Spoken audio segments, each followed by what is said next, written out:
Hey everyone, how to create Instagram highlight cover on Canva 2025. So this time I want you to open your Canva app or website and search for Instagram highlights.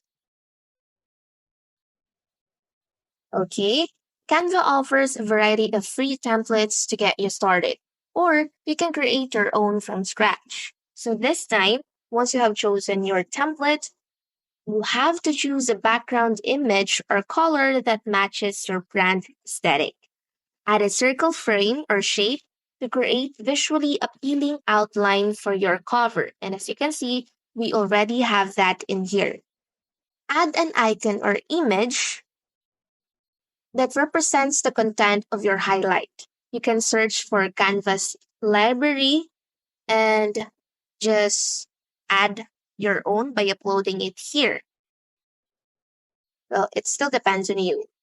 Next, you could also add text to your cover, such as name of the highlight, or a short description. Choose a font that complements your brand and is easy to read. Of course, do not forget to customize and refine. Once you're happy with your adjustments, download it and upload it to your Instagram. With a little creativity and these steps, you can create eye-catching Instagram highlight covers that elevate your profile and engage your viewers.